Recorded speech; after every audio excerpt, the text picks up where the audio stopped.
Everything is in chaos, both at home here in the United States of America and, of course, abroad with these Iran negotiations that are taking place that are very clearly backfiring on Donald Trump, despite him publicly claiming that they're going perfectly, that he has achieved world peace, which just couldn't be further from the truth. So Harry J. Sisson just dropped a comprehensive breakdown of Trump's collapsing second term, and the timing couldn't be more critical. We're seeing cabinet resignations during active Iran negotiations, mixed messaging from the White House, and clear signs of administrative chaos. This connects everything happening right now. And they all are relevant to each other because it just speaks to the insanity of what Trump is doing, the chaos under his administration, the fact that there is no peace in the United States with Donald Trump in office. This pattern recognition is spot on. When you have domestic cabinet chaos happening simultaneously with international crisis management, it reveals systematic failure in basic governance. Iran, China, and other adversaries are absolutely watching how we handle internal dysfunction during negotiations. Let's start here at home in the United States with the Labor Secretary, Lori Chavez de Reimer, having resigned today. Now, there's a couple of options here. Either one, she resigned because she sees the direction of the Trump administration. It is going downhill. It is collapsing. Or she got fired because of her many scandals. Yes, she has many scandals, like many of the different Trump administration officials. So she was fired. The timing here is devastating for America's negotiating position. Chavez de Reimer's resignation during active Iran talks signals instability to Tehran. When cabinet officials flee during international crises, it projects weakness exactly when we need to appear unified and strong. Her tenure has been plagued by multiple scandals and investigation into allegations that the secretary was engaged in an affair with a member of her security team and accusations of inappropriate behavior, like drinking on the job.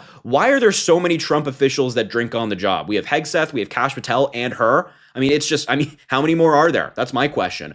The vetting failures are staggering. Multiple officials drinking on the job during wartime operations creates genuine national security risks. When Hegseth, Patel, and now Chavez de Reimer all have substance issues, it suggests systematic problems in the selection process itself. Now, Chavez marks the third cabinet member to be removed since January in a soft shakeup of officials ahead of the midterm elections. I mean, think about it. We've had Kristi Noem, we've had Pam Bondi, and now we've had her. There was also Joe Kent, who resigned from the Trump administration as a result of the Iran war. 3 cabinet resignations in 4 months during active military operations is unprecedented. The Iran war resignations are particularly telling. When officials quit over policy disagreements during combat, it signals fundamental strategic failures that put troops at greater risk. Donald Trump cannot keep his officials in line. They have their own scandals. They are embarrassing themselves as well. They're doing a terrible job, and the American people are reacting accordingly.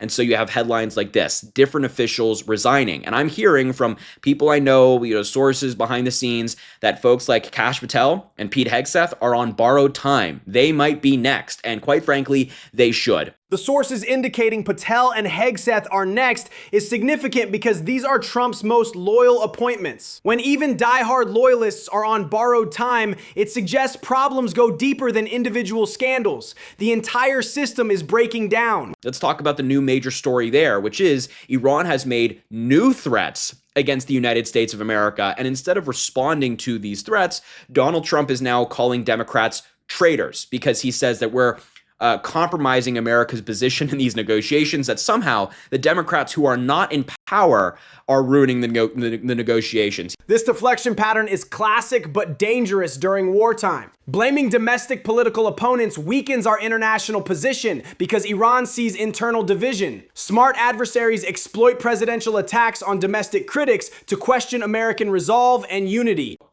The Democrats are doing everything possible to hurt the very strong position we are in with respect to Iran. Despite World War I lasting 4 years, 3 months, and 14 days, World War II lasting 6 years, 1 day, the Korean War lasting 3 years, yada, yada, yada, they like to say that I promised 6 weeks to defeat Iran, and actually, from the military standpoint, it was far faster than that, but I'm not going to let them rush the United States into making a deal that is not as good as it could have been. I read the fake news saying that I'm under pressure to make a deal. This is not true. I am under no pressure whatsoever whatsoever, although it will all happen relatively quickly. Time is not my adversary. The only thing that matters is that we finally, after 47 years, straighten out the mess that other presidents let happen because they couldn't have the courage or foresight to do what had to be done with respect to Iran.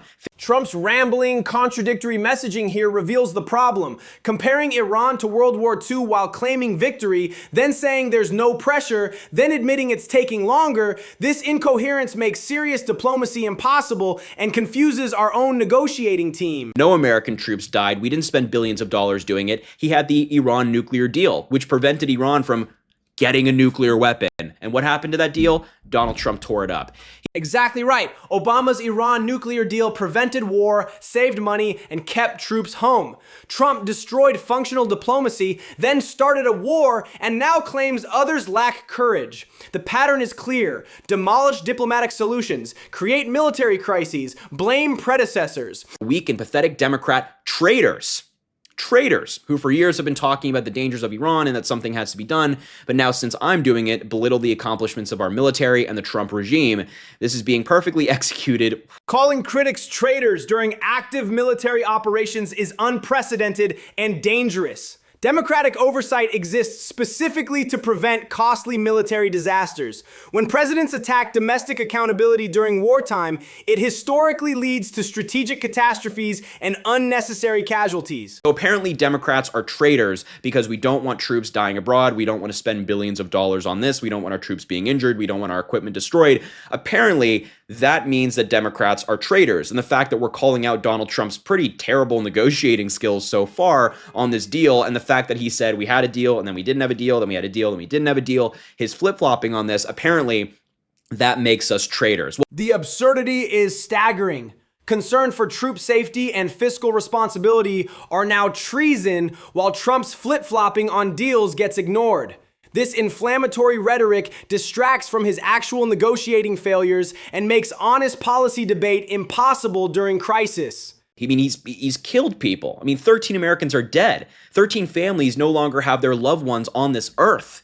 I mean, it's disgraceful that he thinks that Democrats calling this crap out means that we're traitors. Those 13 families deserve better than presidential deflection.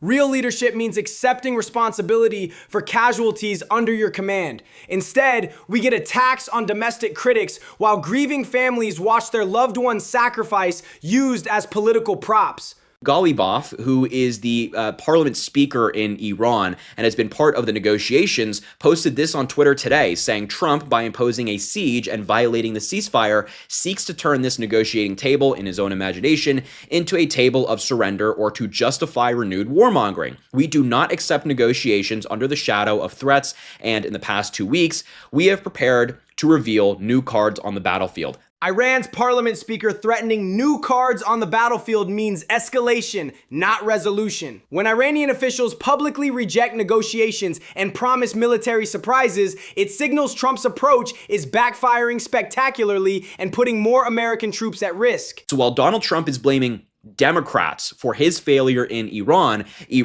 their parliament speaker, is saying they have new cards to reveal against American troops, which of course Donald Trump won't suffer. It's not his family, it's not him. You know, the families who are associated with these troops, they'll be worried sick, but Donald Trump, of course, wouldn't care. This class divide is crucial. Trump's children aren't deploying to Iran, but working class military families live in terror while he plays politics. The disconnect between decision makers who face no consequences and families bearing the actual cost creates fundamentally reckless policy. I mean, we have reports that his team are showing him like videos of explosions every morning to show how great things are going in Iran. They're not actually briefing him. And so it led us to this moment where there's just a complete disconnect, and these negotiations are not any closer than they were to begin with.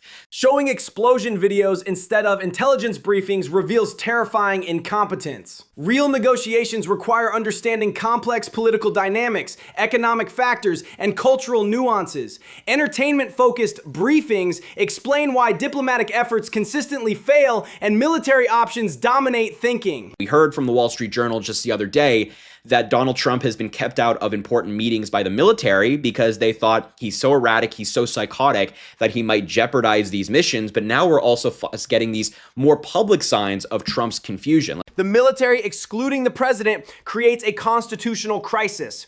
When generals believe the commander-in-chief is too erratic for operational briefings, it undermines civilian control and signals to adversaries that American leadership is fundamentally compromised and unreliable. Whiplash over the Iran war intensified on Monday as Donald Trump made conflicting claims about the whereabouts of J.D. Vance.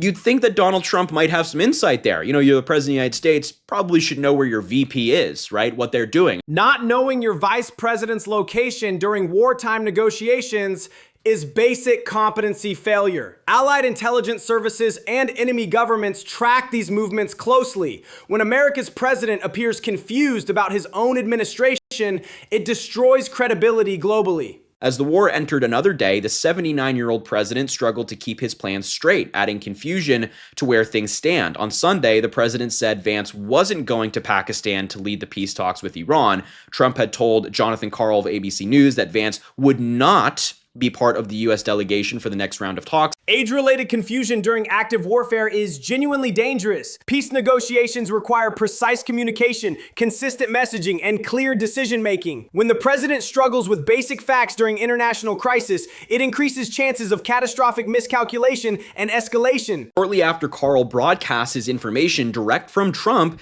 Caroline Leavitt told reporters on the record that Vance was going to Pakistan to lead the negotiations. So when I say that, number one, we have no idea if Donald Trump is even mentally capable of doing the job, but also number two, he has absolutely no idea what's going on in this war right now. This is yet another example. Either scenario is problematic. Trump doesn't know his own plans or his staff ignores his decisions. Both indicate broken White House operations during military crisis. Effective war management requires clear command structure, which clearly doesn't exist here. So when he comes out and says, we have a deal, you know, Iran has agreed to all of our demands, they've succumbed, they've basically given up, they're going to do everything we want, nobody should ever believe him. Whether you're a Democrat, Republican, Independent, whether you voted for Trump or not, he is the most unreliable person in all of this. This transcends partisan politics. Basic presidential credibility affects national security. When allies and enemies can't trust American statements during crisis negotiations, it makes diplomatic solutions impossible and increases likelihood of military escalation and American casualties. He's declared victory in every single week of this war, so he should never be trusted. He doesn't even know who's negotiating on his behalf. That is incredibly concerning. Intelligence analysts call this information pollution, when leaders create so much contradictory noise that actual signals get lost. Iran can't negotiate seriously when they don't know which American statement to believe, making peaceful resolution nearly impossible. You know, it's just the state that we live in this country where Trump is behaving like this and members of his administration think it's perfectly okay and there's nothing wrong with it. I mean, it's insanity, absurd. The normalization of dysfunction is the real danger here. When administrative chaos during wartime becomes acceptable, we've lowered standards so far that basic competence seems revolutionary. This erosion of expectations enables increasingly reckless and dangerous decision-making.